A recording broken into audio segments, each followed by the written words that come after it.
이제 109쪽으로 갑니다. 109쪽은 이제 신고납부인데 일단은 이 신고납부도 매우 자주 나요. 또 거의 뭐 매년 언급되는 부분이기 때문에 자 109쪽 먼저 갈게요. 자 신고납부 갑니다.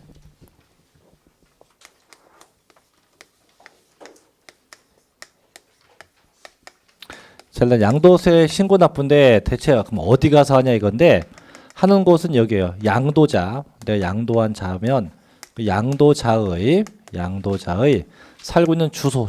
내가 살고 있는 주소지.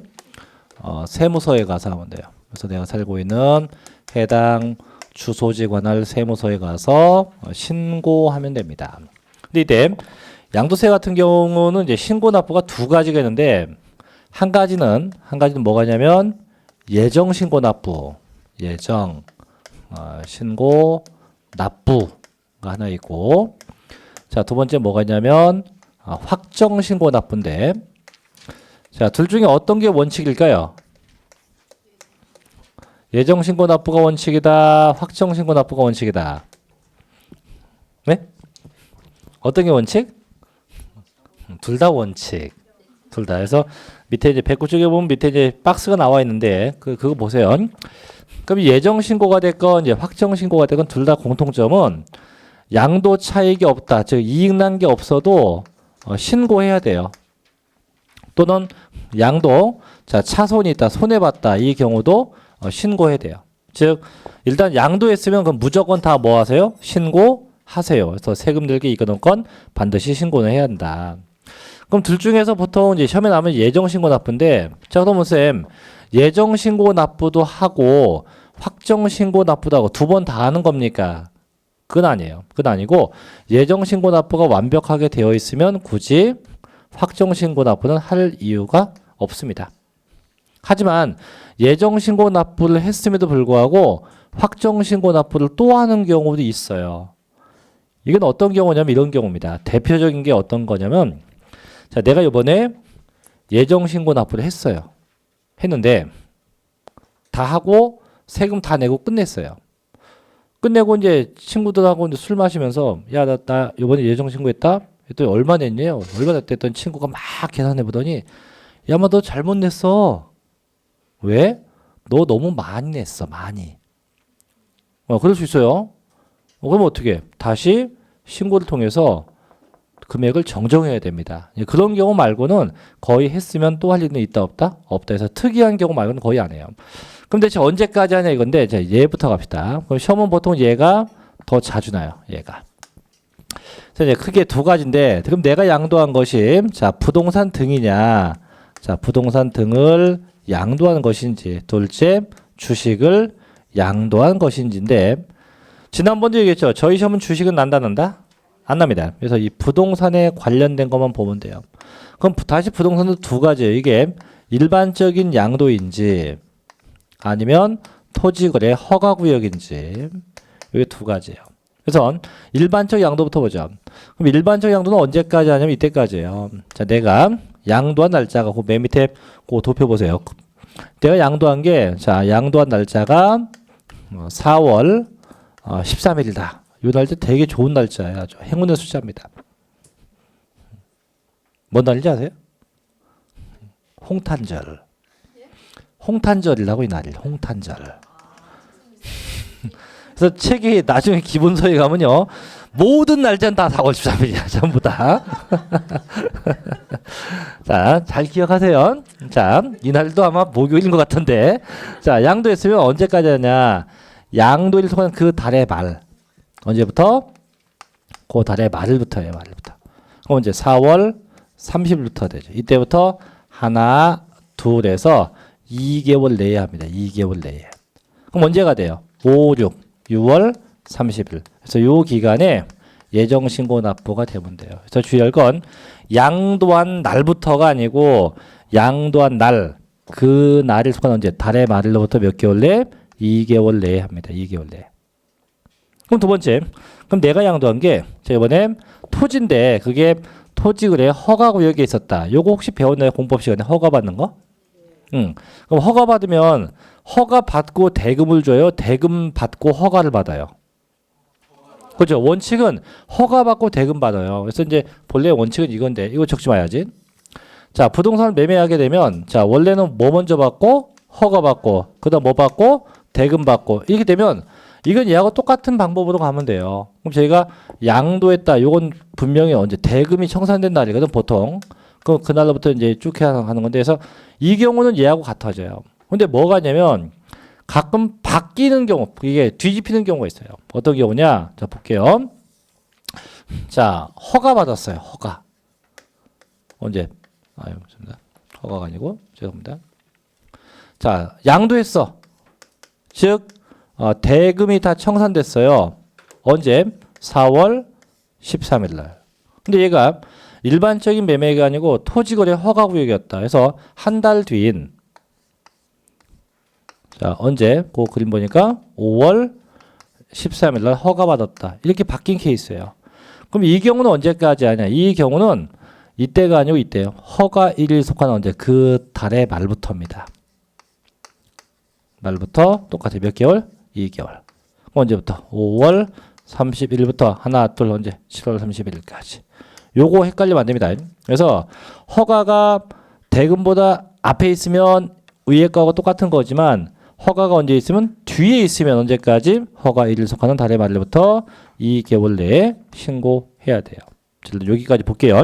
자, 109쪽 갑니다. 자, 예정신고 1번. 자, 토지와 건물, 부동산 권리, 기타 자산 땡땡 언제까지? 그 양도일 속하는 언제부터? 달의 말일부터 2개월로 한다. 다만 자, 국토의 계획 및 이용에 관한 법률에 따른 토지거래 허가 구역에서 있는 토지를 양도할 때 그 허가받기 전에 대금을 청산한 경우, 저 허가가 뒤에 있는 거죠. 자, 얘는 언제까지 합니까? 그 허가 1이 속하는 달의 말일부터 2개월로 한다. 그래서 일반적 양도는 언제부터? 양도일 속한 달의 말일부터고 허가는 언제부터? 허가일 속하는 그 달의 말일부터 2개월 내에 하게 됩니다. 그래서 이 두 개의 시험 엄청 잘 납니다. 그래서 그럼 결국은 그 양도한 게 일반적 양도인지 아니면 얘가 허가구역인지 문제 끝까지 봐야 돼요.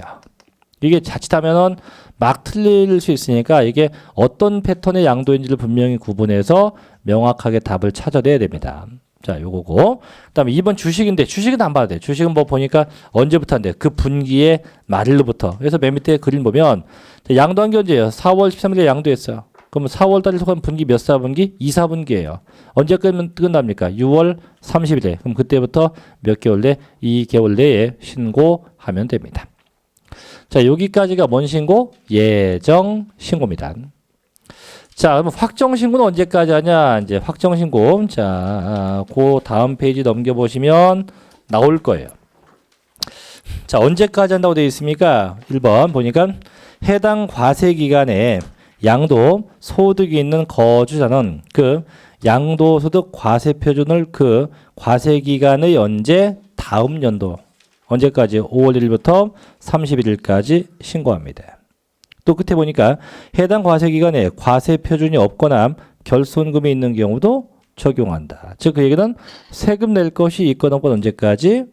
무조건 그 해당 기간에 신고한다. 이거 결국 뭐냐? 내가 양도한 게 2015년도였다면 양도한 연도의 다음 연도 언제? 2016년도 언제부터 언제까지?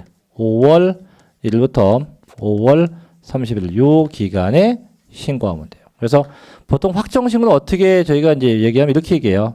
이렇게 얘기해요. 좀 웃긴데 양년 다음 년 5월 이렇게 해요. 이게 확정 신고 기간입니다. 자, 같이 해요. 어떻게 해요? 양년 다음 년 5월. 즉 양도한 연도 언제? 다음 연도 5월 1일부터 31일까지. 이게 뭔 신고? 확정 신고입니다. 그래서 이렇게 예정 신고하고 확정 신고. 뭐 별거 아니잖아요. 그래서 일단 예정 신고에 관련된 규정만 다시 한번 명확하게 알아두시면 돼요. 자, 세 번째 갑시다. 이제 양도소득세도 이제 분할 납부가 되는데 제가 이 분할 납부를 언제 배웠냐면 재산세에서도 배웠고 종합부동산세도 배웠어요. 근데 이게 양도세 또 나오는데 문제는 자, 잠깐 갔다 옵시다. 그 교재를 몇 쪽을 가냐면 재산세 파트를 가볼게요. 재산세 파트에 쭉 앞으로 오면 교재 72쪽이에요. 자, 72쪽에 보면 재산세에 자, 분할 납부가 보일 거예요. 있어요? 보면 쭉 보면 거기 뭐가 나오냐면 재산세액이 얼마 초과된다? 500만 원 초과라고 되어 있어요. 즉 재산세는 그럼 분납하고자 할 때 내가 낼 금액이 얼마 초과돼야 가능하다? 500만 원 초과돼야 분할 납부가 가능합니다. 오케이. 자, 그다음에 하나 더 볼게요. 이번에는 이제 종합부동산세 가볼게요. 종합부동산세. 자, 거기 몇 쪽에 있냐면 자, 쭉 넘겨서 자, 84쪽에 가면 있어요. 84쪽에. 자, 84쪽에 중간에 보면 2번에 분할 납부 보이죠? 걔도 보면 자, 세무서장은 종합부동산세도 납부세액이 얼마 초과? 역시 500만 원 초과예요. 그럼 결국 재산세가 됐건 종합부동산세가 됐건 둘 다 이 분할 납부가 되고자 하면 일단 납부 금액이 얼마가 초과돼야 한다? 500만 원이 초과돼야 분할 납부가 돼요. 그런데 이제 다시 원위치. 자, 110페이지 갑니다. 자, 양도소득세의 이제 분할 납부, 일명 분납인데 얘는요. 첫째, 요건이 그 납부할 금액, 그 납부세액이 500이 아니고 1000만 원이에요. 1000만 원. 1천만 원이 1000만 원이 초과가 돼야만 분납이 가능합니다. 그래서 재산세하고 종부세는 500만 원 초과인데 얼마 초과? 1000만 원이 초과가 돼야만 가능합니다. 두 번째, 분납한다고 신청만 하면 돼요. 신청. 별도의 허가 없이 신청하면 돼요. 그럼 대체 어떻게 분납합니까? 분납하는 방법이 어떻게 됩니까? 자, 분납 방법이 있는데, 자, 방법부터 두 가지인데, 첫째, 내가 낼 금액이, 첫째, 2천만 원 이하냐. 둘째, 내가 낼 금액이 2천만 원 초과냐. 이 두 가지에서 2천만 원 이하인지 초과인지. 그래서 2천만 원 이하가 되면 얼마가 분납되냐면 1000만 원, 1천만 원, 초과액 1000만 원 초과된 금액, 1000만 원 초과액이 분납할 금액이 돼요. 1000만 원 초과 금액이 분납되고, 둘째, 내가 낼 금액이 2천만 원 초과했다면 이때 반토막 50% 이하의 금액이 분납됩니다. 그럼 이게 어떤 얘기냐 한번 해볼게요. 자, 내가 낼 양도세가 요번에 자 1500 나왔다. 1500이 나왔어요. 1500. 그럼 1500이면 일단 1000만 원이 넘은 상태니까 분납이 가능한 상태는 된 거죠. 그럼 대체 어느 정도 분납할 수 있냐? 그럼 처음에 얼마가 내죠. 내고 또 내. 몇 개월 내? 얘는 2개월 냅니다. 또 내야 돼.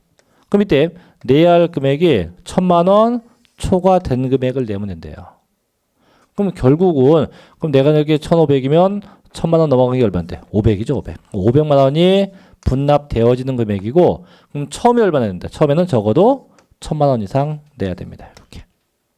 그럼 두 번째, 그럼 내가 낼 금액이 이번에 3000만 원이었다. 자, 요번에 요 금액이 3000만 원이었다. 라고 하면 똑같아요. 자, 처음에 얼마가 됐죠? 자, 양도세도 분납은 몇 개월 준다고? 2개월 줍니다. 주고, 자, 또 분납이 돼. 그럼 이때 요 뒤에 내야 할 금액이 토탈 금액의 반 50% 이하의 금액이에요. 그 얼마인가요, 그럼? 1500. 그럼 분납될 금액은 1500이요. 그럼 적어도 앞에도 얼마? 똑같이 1500을 내면 되는 이런 형태를 갖게 되는 겁니다. 그래서 분납하는 방법도 있다.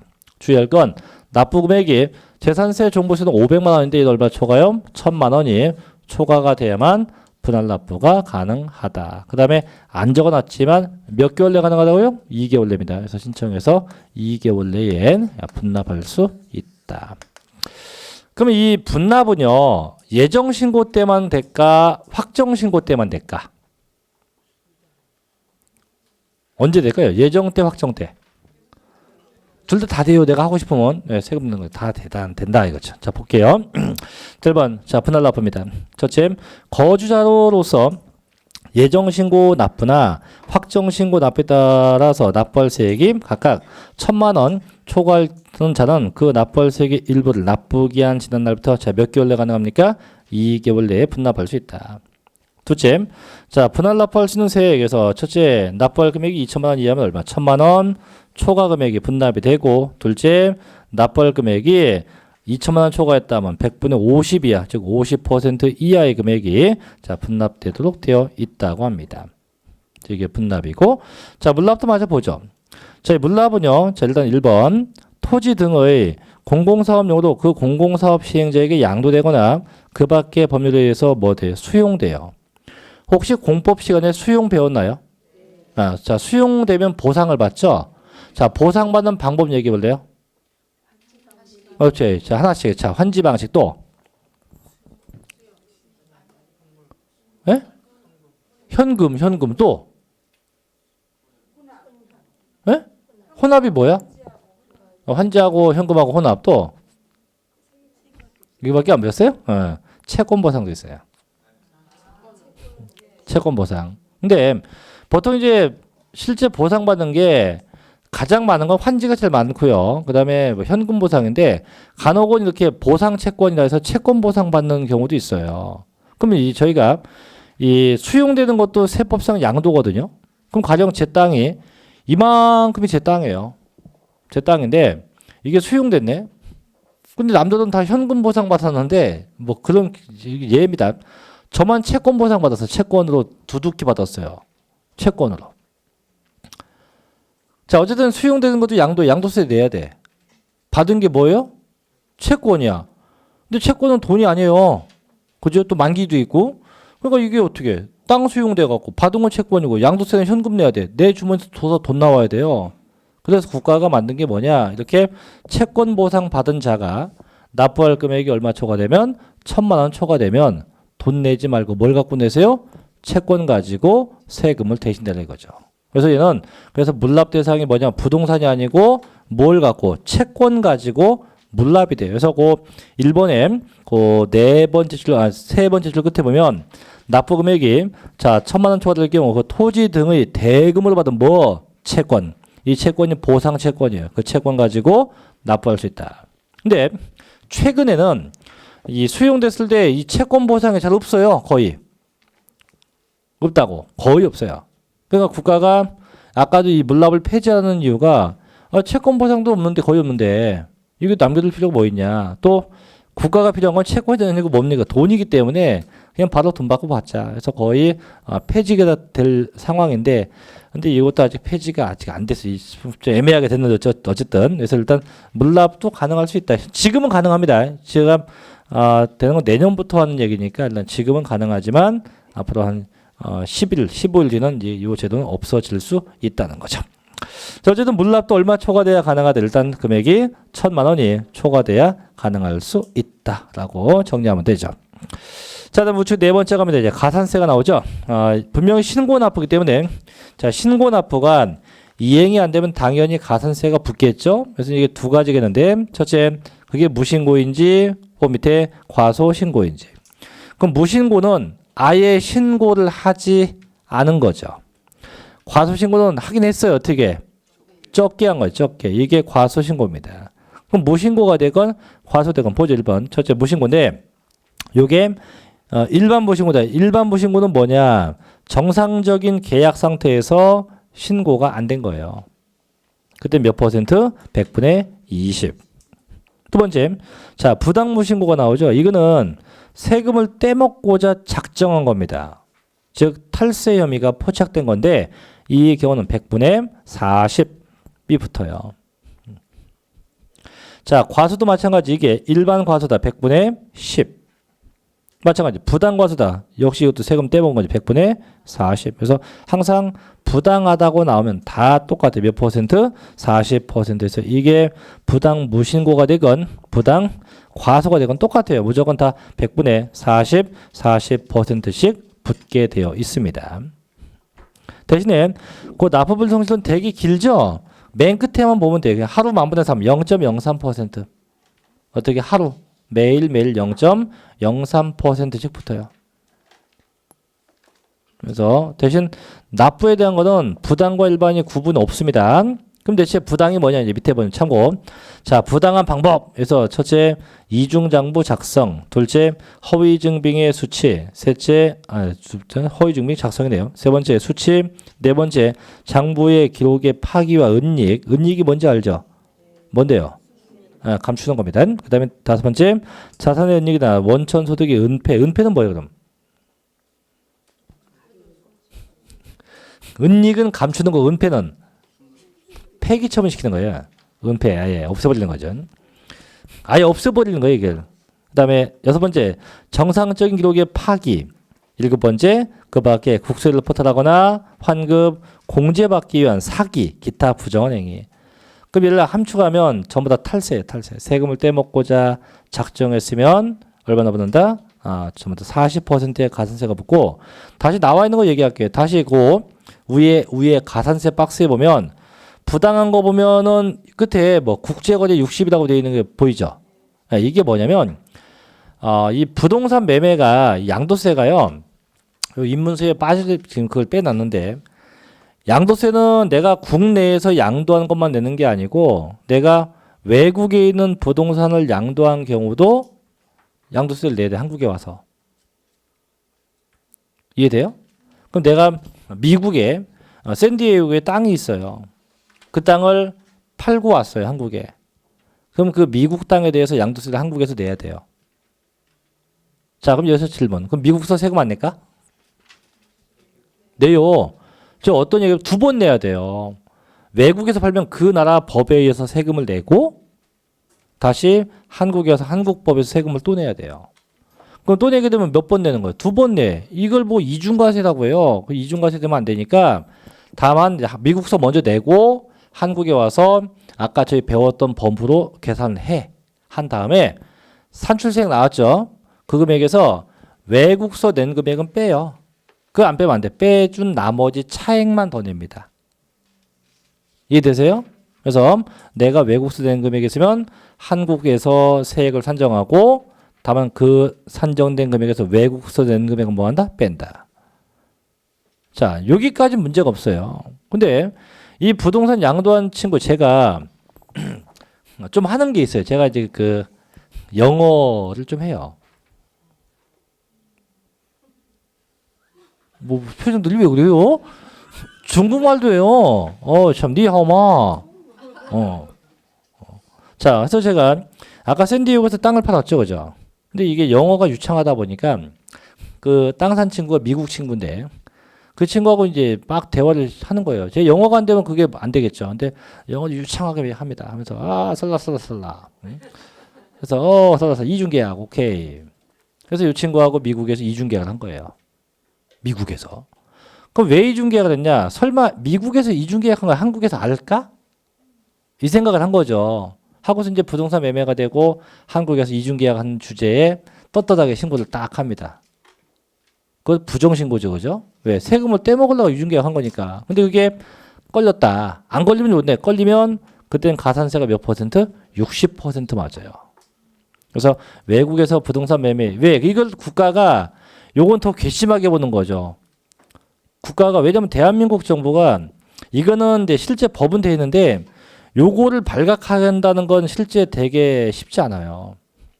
뭐 대한민국에 뭐 우수 인재들이 공무원에 많이 계시지만 그분들이 진짜 미국에 가서 그 나라까지 가서 미국 국세청까지 가서 대한민국 코리아에서 누가 뭐 세금 떼먹었냐 확인해 보자 이렇게 할 수 있는 일단 직원도 없고요. 없고 그렇게 하려면 이제 대한민국 정부가 미국 정부한테 공식적으로 공문을 보내야 돼요. 그래서 누가 세금 떼먹었는지 확인 좀 해달라. 근데 이름이 미국이라는 국가가 대한민국하고 땅땡이가 좀 비슷하면 해줄 수도 있는데 뭐 그 말이 진짜인지 모르겠는데 미국에 가면 대한민국이 어딘지도 모르는 애들 많아요. 코리아 하면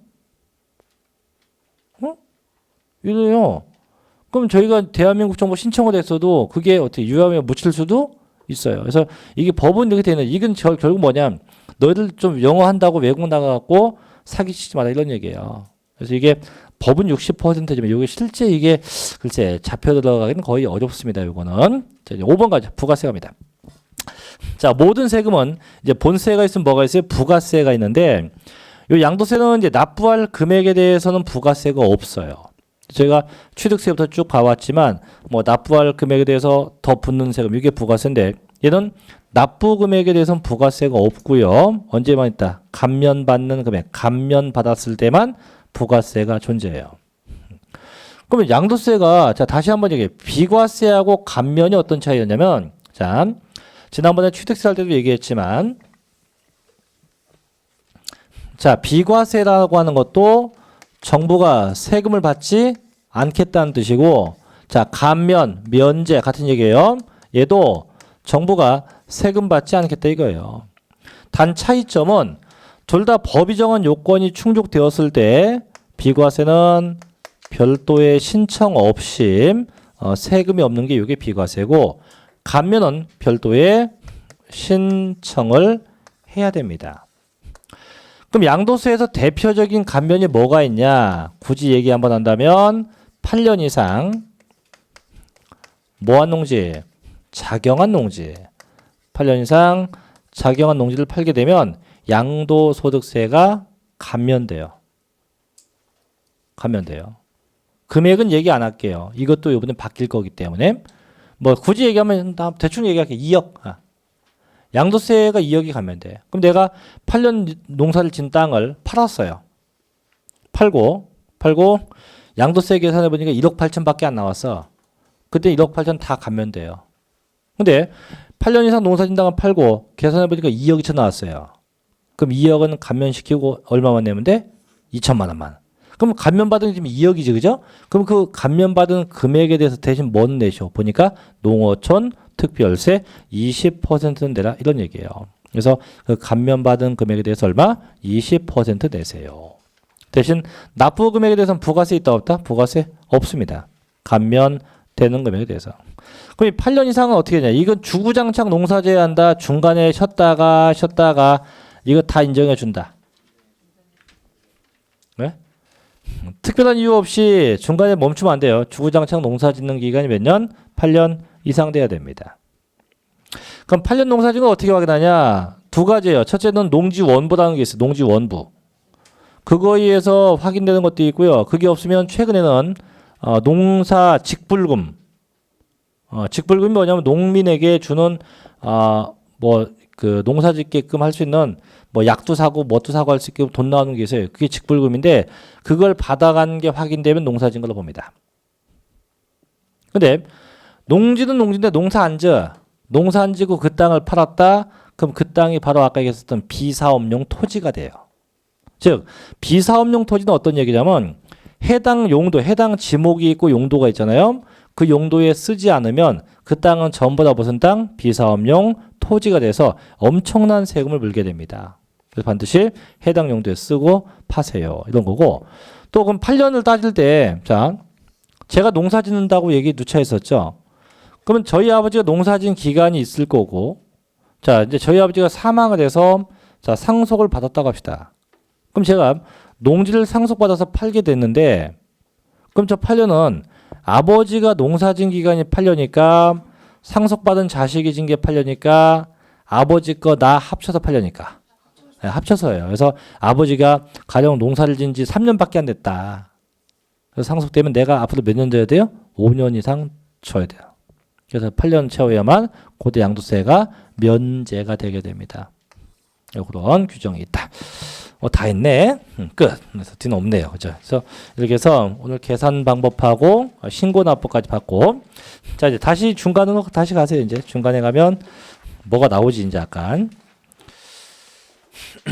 이게 두 장밖에 안 되지만 할 거 되게 많아요. 102쪽에 가면 자 양도 소득세 뭐가 나옵니까? 비과세가 나오죠, 그죠? 네, 비과세인데 자 방금 얘기했죠. 비과세가 뭐 하는 거예요? 정부가 세금을 걷지 않겠다. 다만 별도의 신청이 있다 없다. 신청 같은 거 없이 세금이 없는 거예요. 근데 이 비과세 부분도 시험에 엄청 자주 언급을 합니다. 그래서 오늘 비과세에 대한 기본적인 내용만 먼저 한번 해볼게요. 자, 교재 102쪽으로 갑니다. 102쪽에.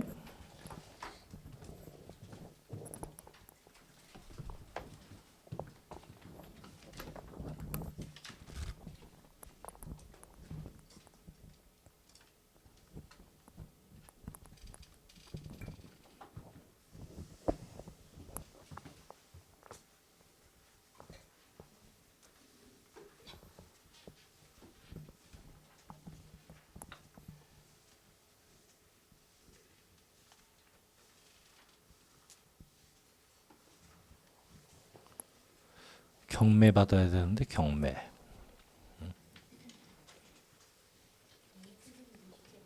네? 경매 물건이 하나 좋은 게 나왔고요.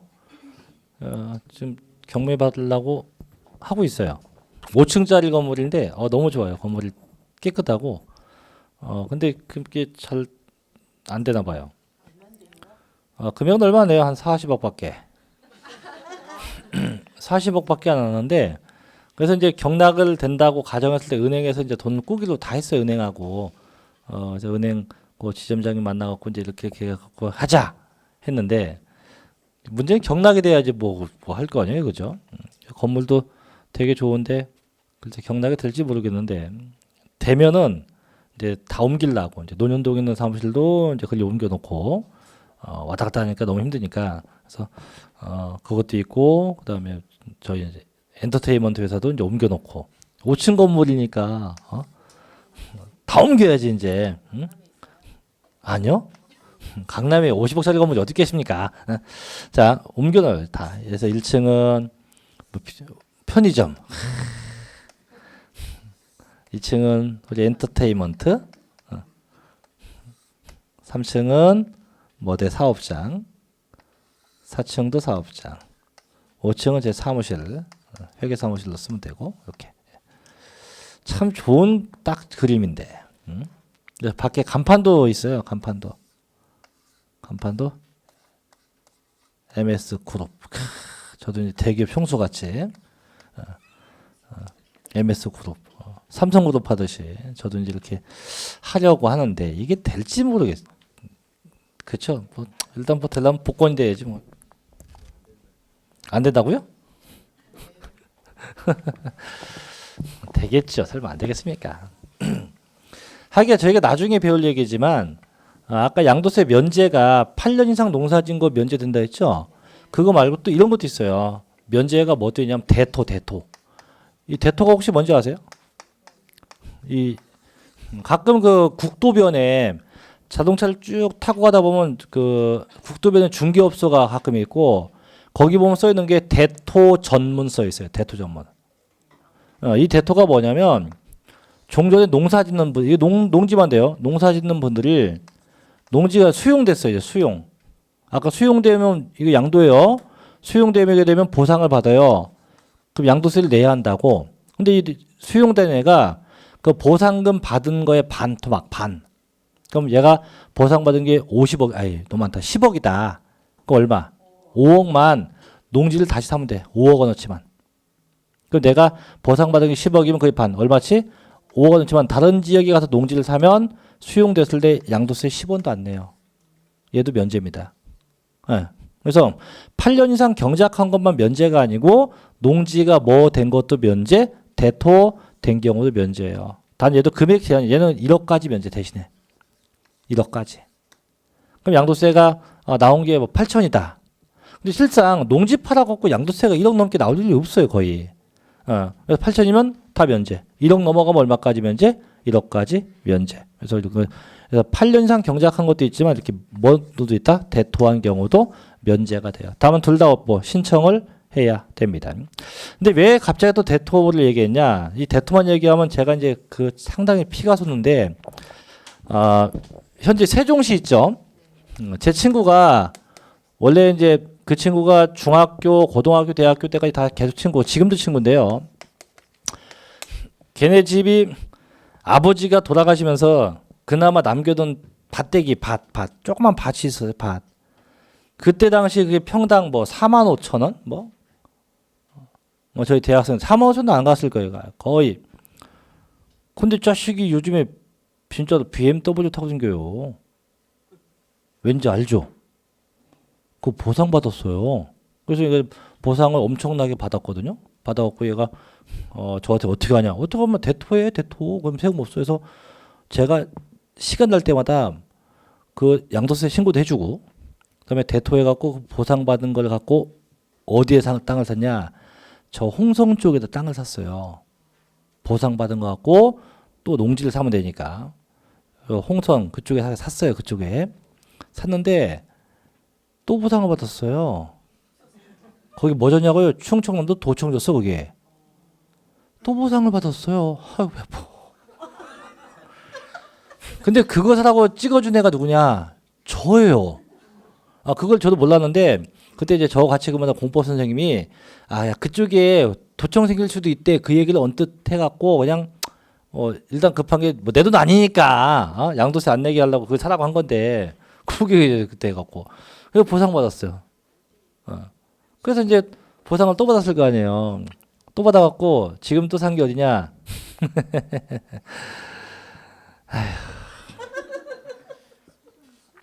저 대천 쪽에 샀어. 대천 쪽에.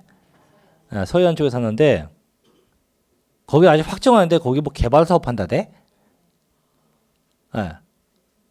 근데 그 땅에 또 포함됐어요, 지금. 참. 그래서 그 친구는 저 볼 때마다 늘 맛있는 걸 사주고 있죠.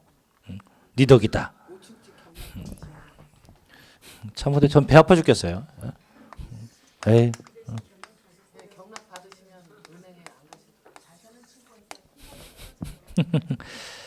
돈하고 사람하고는 별개예요. 자, 갑시다. 비과세인데, 이제 비과세는 이제 아까 과세하지 않겠다는데, 이제 박스 보세요. 이제 네모 안에 보면 비과세가 1번, 2번, 3번 돼 있죠. 첫째. 자, 파산 선고가 돼 있는데, 이 파산 선고가 뭘까요? 파산 선고. 자, 이게 어떤 거냐면, 은행에 제가 은행만 있는 게 아니고 뭐 기타 뭐 신용카드가 뭐가 빚이 되게 많아. 더 이상 갚을 능력도 없고 직업도 없어. 그럼 법원에 가서 신청을 합니다. 파산 신청을 해요. 나 돈 없고 더 이상 힘도 없고 갚을 능력도 없다. 그럼 법원에서 쫙 봐요. 얘가 재산이 있나 없나 봤더니 아무것도 없어. 소득이 있나 없나 아무것도 없어. 직장인이 없나 아무것도 없어. 빚은 2억. 그럼 뭐예요? 정부가 너 파산자 선고 명령을 내줘요. 근데 그 친구가 그때 당시도 양도세 낼 것도 있는데 그것도 못 냈어. 돈도 없어 갖고. 그럼 얘는 이제 파산 선고 명령이 떨어지면 양도세 뭐가 돼요? 비과세. 그다음에 모든 빚도 다 면제. 이렇게 돼요. 그래서 그게 파산 선고인데, 그래서 얘는 나 혼자 파산 이게 아니고 법원에서 파산 선고 명령을 받아야 됩니다. 근데 요걸 얘기하다 보면 이제 시험하고 관계 없는 얘기를 또 하는 분이 있는데, 쌤, 그럼 개인회생 받으면 어떻게 됩니까? 그게 저한테 묻습니까? 변호사한테 가서 물어야지. 자, 결론. 개인회생 되면 세금 내야 됩니다. 아니에요. 그게 아니고 파산자 선고 명령을 받으면 세금이 아예 없어지는 거고, 처음에 법원에서 넌 파산자 안 돼. 넌 개인회생으로밖에 될 수가 없어. 라고 통보가 오면 그때는 얘는 세금 다 내야 됩니다. 그래서 파산자하고 달라요. 네. 안 되죠. 그거 자세한 건 저도 몰라요. 그 부분은 변호사 가서 물어봐야 되고, 일단 세법상 논리만 놓고 따지면 파산자는 일단 세금이 있다 없다? 없다. 근데 회생자는 세금이 있다 없다? 있다. 이렇게 일단 구분합니다. 두 번째, 자, 농지의 교환과 분합이라고 되어 있죠. 이 농지의 교환 분합은 역사상 딱 3번 나고 안 났어요. 농지의 교환. 자, 농지는 일단 두 가지예요. 전과 답이에요. 논과 밭입니다. 전답인데 그게 교환. 교환이 뭐예요? 맞바꾼 거예요. 분합이 뭘까? 나누거나 합치는 겁니다. 내용 되게 쉬워요. 그래서 농지가 교환되거나 분합된 것도 과세, 비과세, 비과세 한다. 자, 제일 중요한 건 3번입니다. 자, 대통령령으로 정하는 1세대 1주택이에요. 뭐라고요? 1세대 1주택. 요것도 비과세입니다. 그래서 저희 시험은 매년 요 주택에 대한 비과세가 언급이 돼요. 그럼 일단 먼저 보면 이제 이 주택 먼저 볼게요. 자, 비과세 대상이 뭐가 있냐? 1세대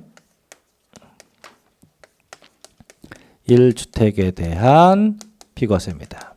그럼 얘는 어떤 얘기냐면 1세대, 즉 한 가족이 집 한 채를 갖고 있다가 그 집을 팔게 되면 양도세가 없다는 얘기예요. 그럼 자, 갑신의 가족이 쉽게 갑신의 가족이 뭐 가족하면 남편, 부인, 자식이겠죠. 얘네가 집 하나를 딱 사서 갖고 있어요. 이 집입니다. 갖고 있다가 요 집을 자, 몇 년 동안 갖고 있다가 현행법상 2년이에요. 2년 이상 갖고 있다가 요 집을 팔았어요. 그래서 얼마에 샀냐? 얘를 1억에 사서 요번에 자, 8억에 팔았어요. 8억에 양도했다. 2년 지나서. 그럼 얼마 이익이 납니까? 자, 7억의 이익이 났어요. 그죠? 이렇게 엄청난 이익이 나서도 세금을 걷지 않겠다. 이 얘기예요.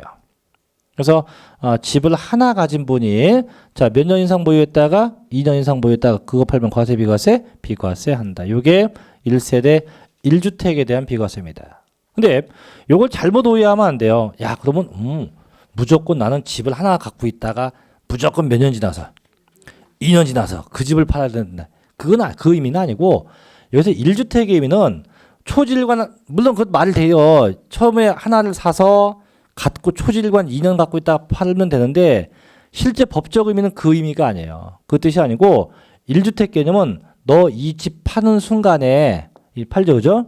파는 순간에 너 집이 하나 있어야 한다. 그 의미지 너 초질관 집을 계속 한 채 갖고 있어야 한다. 그 뜻은 아니에요. 그럼 뭔 의미냐? 자, 볼게요. 다시. 요번에는 자, 갑씨가 집을 하나 샀어요. 사서 자, 1년 됐어. 된 시점에 갑이 가진 게 돈밖에 없어서 집을 또 샀어요. 그럼 집 몇 개예요, 지금? 2개입니다. 2개. 그래서 2개고 자, 이렇게 됐어. 이제 여기까지 왔어요. 그럼 얘는 지금 몇 년? 1년, 2년, 3년, 4년. 얘 몇 년? 1년, 2년, 3년 됐어요. 그죠? 그럼 둘 다 일단 다 2년 넘었어요. 근데 이번에 하나 팔아야겠어. 그래서 안 되겠다. 이거 팔자. 요때 팔았어요. 저 집을 요때 양도합니다. 그 얘를 양도하게 되면 지금 요거 파는 순간에 집이 얘 하나만 있다. 하나가 더 있다 지금. 하나 더 있어요. 얘 과세예요. 세금 내야 돼요. 내고 자, 팔고 나서 한참 뒤에 나중에 요 집을 또 팔 거예요. 그럼 이때는 집이 또 있다 없다? 얘 팔았으니까 없고 하나 남았죠. 그럼 얘가 비과세예요. 이렇게 양도 시점에 너 집이 몇 개냐를 따져서 1주택이지. 물론 얘도 맞는 거예요. 초질관 계속 갖고 있어도 되는 거지만 법상 요 1주택 개념은 어느 순간에 양도 순간에 너 집이 몇 채냐 그걸 따져요. 자, 그러면 여기서 자, 각각 팔면 이렇게 먼저 판 게 과세고 나중에 판 게 비과세가 돼요. 그럼 요때 그럼 두 채를 동시에 팔면 어떻게 돼요? 두 채를 같이 팔면 한 번에 팔면 두 개를 동시에 팔면 어떤 게 과세 어떤 게 비과세일까? 네? 같이 팔았다니까요?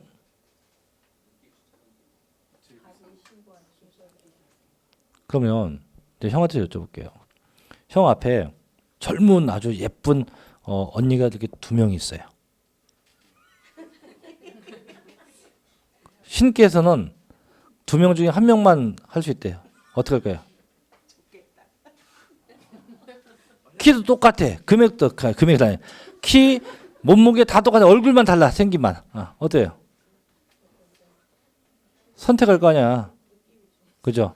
선택할 거죠? 네. 선택이에요.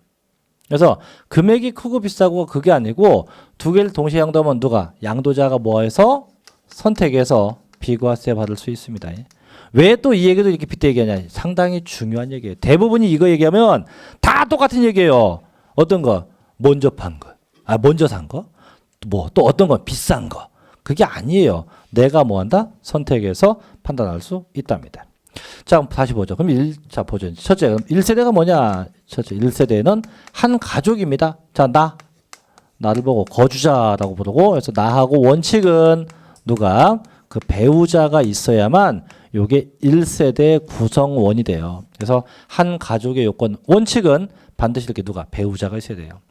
배울 게 많잖아요. 그죠? 그러면 나하고 배우자 사이에 누구도 생겨? 자녀도 생길 수 있다. 그럼 배우자, 자녀가 원칙적인 1세대 구성 요건입니다. 분명히 원칙에 누가 있어야 돼요? 배우자가. 야, 그럼 내 나이가 지금 30이 넘었는데 나 노총각인데 그럼 나 1세대 안 되네? 아니에요. 그래서 원칙은 배우자가 있는 게 원칙이긴 하지만 부득이하게 배우자가 없어. 그런 게 많잖아요. 그죠? 노총각도 있고 뭐 노처녀도 있고 또 제 친구 같이 장가 가라고 해도 여자가 없어서 못 가는 애도 있고. 그럼 어떻게 해요? 배우자가 없어도 1세대가 되는 때가 있어요. 언제? 첫째는 얘 나이가 저 거주자 나이가 30세가 넘어가면 돼요. 몇 세? 30세 이상이 돼도 됩니다. 또 두 번째, 배우자가 있었는데 이 배우자가 사망했거나 또는 이혼한 경우, 이런 경우도 1세대 가능합니다. 또 세 번째인데 아까 제 친구가 누가 무섭다고 했어요? 제 친구가 장가 못 간 녀석이 있는데 너 왜 안 가냐 했더니 여자가 무섭대요. 진짜로. 무서워서 못 가는데요. 그래도 평생 혼자 살 거냐 했대. 평생 혼자 살겠대요. 얘 누구냐? 독신자입니다. 그래서 세 번째, 그 친구가 누구일 때? 독신자일 때. 저렇게 셋 중에 하나가 되면 이땐 배우자가 없어도 1세대로 인정해 주게 됩니다. 자, 두 번째, 반드시 주택이 몇 개 있어야 한다고? 1주택인데 요거 조심. 또 이때 요 1주택 개념은 분명히요 양도 시점에서의 1주택이어야 되고요. 더 주의할 건 국내에 있는 주택만 갖고 따져요. 국내. 외국에 있는 거는 주택수에 포함시키지 않습니다. 그럼 내가 한국에도 집 한 채가 있고 미국도 집 한 채가 있다. 그럼 전 몇 주택자? 한국에 집 하나 있고 미국에 집 하나 있고 몇 주택자? 1주택자예요. 왜냐면 국내에 있는 것만 갖고 따지니까. 그 다음에 세 번째, 반드시요 그 주택은요 실상 주거용이어야 돼. 실지 주거 목적이어야 돼요. 이게 주거 목적이 아니면 취득세에서 받죠. 별장이 됩니다. 그래서 반드시 상시 주거 목적이어야 된다. 자, 세 번째, 적어도요 2년 이상 보유돼야 돼. 2년 이상 보유해야 한다. 그래서 1세대 1주택으로서 2년 이상 보유하면 이때 뭐 한다? 팔게 되면 비과세 한다. 자, 네 번째, 대신에 등기돼야 돼. 등기. 이게요 1주택이라고 해도 미등기 양도되면 비과세 못 받아요. 반드시 등기돼야만 비과세 가능합니다. 다섯 번째, 그 다음에 그 주택이 주택이었잖아요. 이제 이 주택이 비과세가 되면 그 이 땅땡이도 비과세가 돼요. 마당도. 그래서 그 마당을 뭐라 칭하냐? 저희는 부수토지라고 칭합니다. 뭔 토지요? 부수토지. 그래서 어느 정도까지 비과세냐? 이 주택이 공법상입니다. 도시지역 안에 있으면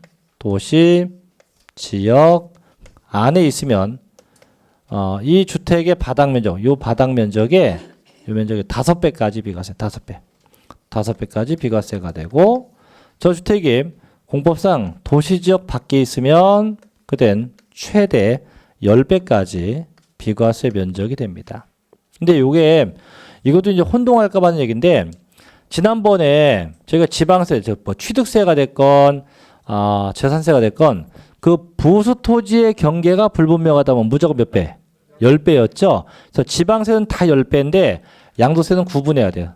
안은 몇 배? 5배. 밖은 몇 배? 10배입니다. 그래서 지방세 쪽은 다 10배지만 국세 쪽은 5배, 10배로 각각 구분되어져야 돼요. 볼게요. 이제 밑에 1번. 1세대 갑니다. 자, 교재 102쪽 가세요. 자, 원칙 1세대는 뭐예요? 거주자, 나로서 배우자 및 그 가족과 함께 동일한 주소나 거소에서 생계를 하는 집단이에요.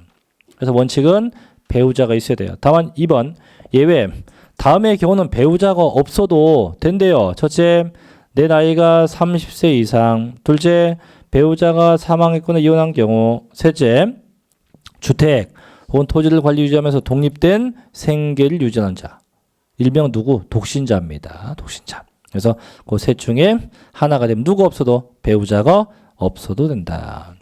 두 번째, 1주택이에요. 그래서 양도 1년제. 자, 국내에 몇 주택? 1주택을 소유해야 되고 사실상 주거에 이용돼야 되며 주택에 달린 토지, 쉽게 부호수 토지는 주택 정착 면적의 5배, 밖은 10배까지를 1주택의 부속 토지로 본다. 그래서 항상 주택이 한 채야 돼요. 어느 시점? 양도 시점에. 우측 세 번째, 이제 1번. 이때 2개 이상 주택을 같은 날에 동시에 양도한 경우는 당해 거주자가 아까 얘기했죠. 뭐 한다? 선택해서 해서 2채 이상 동시에 팔면 내가 선택해서 비과세 받을 수 있고요. 두 번째, 1주택을 둘 이상 주택으로 분할 양도한 경우 먼저 양도한 부분은 1세대 1주택으로 보지 않고 즉 과세하고요. 과세하고 또 주택의 보수되는 토지를 분할해서 건물이 정착되지 아니한 부분에 토지를 양도한 경우 그 토지는 부수 토지로 보전한다. 얘도 과세한다예요. 이게 뭔 얘기냐면 원래 주택이 아까 몇 채일 때 비과세한다고? 하나. 이렇게 집이 원래 하나야. 이렇게 하나인데 마당이 있고. 그러면 이 집이 비과세되면 마당도 비과세가 돼요. 근데 이 집주인이 이걸 한 번에 팔기 아깝다고 한 채인데 이걸 분할량도 한 거 반을 딱 잘라갖고 분할량도 한 거예요. 근데 세법상 주택을 쪼개면 순간 1세대 2주택으로 봐요. 봐서 먼저 판 건 뭐하고 과세, 나중에 판 건 뭐하고 비과세 이렇게 됩니다. 그래서 주택이 하나면 하나를 그냥 전부 다 처분해야지 이걸 아깝다고 반씩 팔면 무조건 어떻게 분할량도가 돼서 먼저 판 건 과세가 돼요. 자, 또 하나 더. 또 뭐가 있냐면 요번에는 자, 집이 있어요. 땅이 이렇게 마당이 있어요. 근데 가만히 보니까 이런 경우는 집을 파는 것보다 땅을 파는 게 나을 것 같지, 그죠? 땅이 너무 크니까. 그래서 집은 안 팔고 땅만 팝니다. 얘도 무조건 과세야. 그래서 주택이 분할량도 되거나 아니면 그 마당이, 즉 부수 토지가 분할량도 되면 무조건 뭐 한다? 과세한다. 그래서 반드시 주택과 토지가 동시에 처분되어야만 비과세가 성립이 됩니다. 자, 여기까지 봤고. 일단 괄호 3번 있죠? 자, 3번은 크게 체크합니다. 상당히 중요합니다. 그래서 그 3번부터는 다음 주에, 저희 다음 주에 수업합니다. 참. 다음 주에 거기부터 맨 뒤에 108쪽까지 나머지 거 다 정리하겠습니다. 자, 그다음 오늘 준 유인물이 있을 거예요. 그 아침에 와서 시험 본 거 말고 오늘 배운 거. 그래서 앞에 계산 공식 나오는 거 갖고 있는 거 있죠? 네, 이게 오늘 배운 거 핵심이니까 이따 다시 끝나고 집에 갈 때 보시고요. 맨 뒤에 가면 문제가 1번부터 11번까지 나올 겁니다. 있어요? 네, 그거 지금부터 시간 2분 줍니다. 자, 시작하십시오. 다 했습니까? 네, 보죠. 참 힘들죠. 이게 한지 뭐 얼마 안 되는데 막상 보니까 안 되는데. 자, 1번 갑니다. 1번. 양도 차익에서 장기 보유 특별공제액을 차감하면 양도 소득 금액이 된다. 오케이. 맞죠? 두 번째. 양도 차익 계산 시 양도가액을 실질거래가액에 의하면 취득가액도 똑같죠. 그죠? 그래서 둘 다 같은 방법인데 얘도 맞죠. 오케이. 세 번째. 양도가액을 실질거래가액에 의하고 취득가액은 그 금액을 인정, 확인할 수 없으면 취득가액을 매매사례가액 등에서 뭐한다? 추계, 조사해서 결정 혹은 경정할 수 있다. 그렇죠. 맞아요. 그래서 실질 매매가가 불분명하면 항상 뭡니까? 추계하죠. 얘도 맞습니다. 네 번째. 자, 필요경비 계산공제는 추계 과세를 이용해서 양도 차익을 결정하는 경우에 적용하며 등기된 건물은 취득 당시 국세청장 고시가액의 3%이다. 오케이. 5번. 양도소득세 납세자가 국내 거주자인 경우 납세지는 어디야? 아까 있죠? 양도자의 주소지 세무서이다. 오케이. 다 맞네. 6번. 당해년도에 부동산 양도에 따른 예정신고 기간은 양도일을 속하는 달의 말부터 2개월 내로 한다. 얘도 맞죠? 오케이. 7번. 양도소득세 과세 대상 자산을 양도한 거주자는 양도차익이 없거나 양도차손이 발생해도 예정신고해야 한다. 오케이. 얘도 맞죠? 그죠? 자, 8번 갑니다. 거주자로서 양도소득세 예정신고나 확정신고 납부할에 있어서 납부할 세액이 1,000만 원 초과되면 자, 결론 2개월 내 분납할 수 있다. 얘도 맞죠? 그죠? 9번. 자, 부당무신고 가산세 100분의 40. 그래서 항상 부당하면 다 똑같이 40%고. 10번. 납부할 세액이 2천만 원이면 얼마 초과된 금액이 분납돼요? 1,000만 원 초과된 금액이 분납이 되죠. 11번. 양도소득세에는 감면세액의 100분의 20에 해당하는 농어촌 특별세가 부과됩니다. 얘도 맞죠? 그죠? 그래서 납부할 금액은 부가세가 없다. 그러니까 결국 다 맞는 거네요. 아직 안 끝났어요.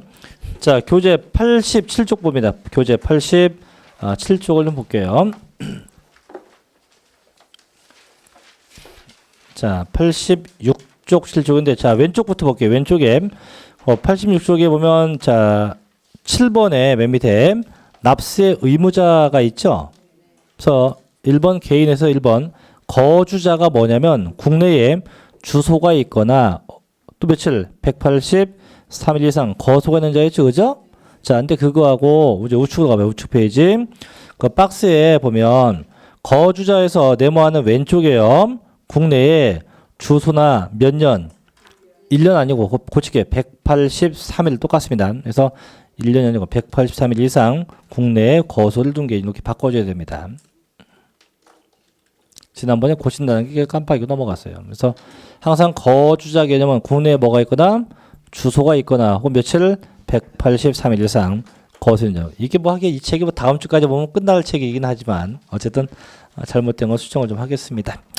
자, 고생들 많이 하셨고요. 날씨가 되게 추워요. 건강 잘 챙기시고 다음 주 저희가 종강날 다시 뵙도록 하겠습니다. 자, 마치겠습니다. 수고하셨습니다.